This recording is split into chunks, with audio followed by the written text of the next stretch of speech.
नमस्कार। श्रीमद् भागवत गीता किस एपिसोड में आप सभी का स्वागत है। जब परंपरा टूटती है तो केवल वर्तमान नहीं, अतीत और भविष्य दोनों प्रभावित होते हैं। अर्जुन की चिंता अब और गहरी हो गई।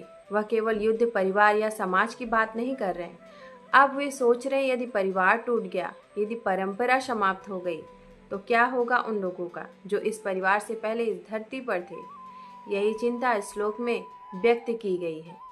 संकरो नरकायव कुलघ्ना कुलश्च च पतंति पितरो होशाम लुप्त पिंडकोत कक्रिया। इसका अर्थ है कि हे कृष्ण, अर्जुन कहते हैं कि हे कृष्ण, जब परिवार नष्ट होता है तो केवल वर्तमान पीढ़ी ही नहीं बल्कि उनके पूर्वज भी प्रभावित होते हैं, क्योंकि जब परंपराएं समाप्त होती है तो पितरों के लिए स्मरण, सम्मान और कृतज्ञता के कर्म होते हुए भी समाप्त हो जाते हैं। इस श्लोक का वास्तविक अर्थ है कि यह श्लोक केवल पिंडदान की बात नहीं कर रहा है, यह एक गहरी बात कह रहा है। यदि अगली पीढ़ी संस्कार भूल जाए तो पूर्वजों का अस्तित्व स्मृति में मिट जाता है, और जब स्मृति समाप्त होती है तो परंपरा भी समाप्त हो जाती है। आज के समय में यदि कोई परिवार अपने मूल्यों को आगे नहीं बढ़ाता तो क्या होता है? परिवार की पहचान खत्म, इतिहास खत्म, संस्कृति खत्म, नाम खत्म।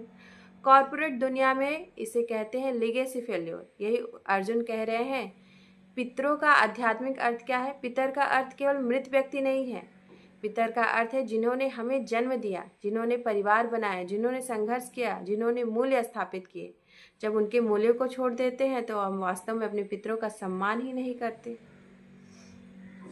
आज देखिए, कितने लोग अपने दादा परदादा का नाम जानते हैं, कितने लोग अपने परिवार का इतिहास जानते हैं, कितने लोग परिवार की परंपराएं जानते हैं और निभाते हैं। समस्या क्या है? हमने जीवन को केवल मैं तक ही सीमित कर दिया।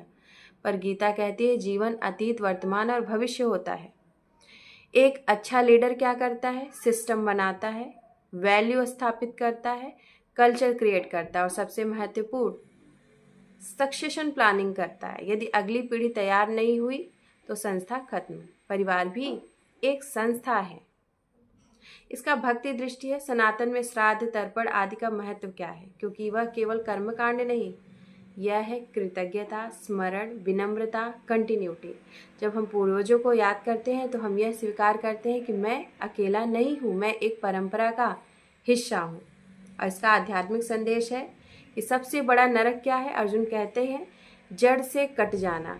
जब व्यक्ति अपनी संस्कृति भूल जाए, अपने परिवार से कट जाए, अपने मूल्यों से दूर हो जाए तो वह अंदर से खाली हो जाता है।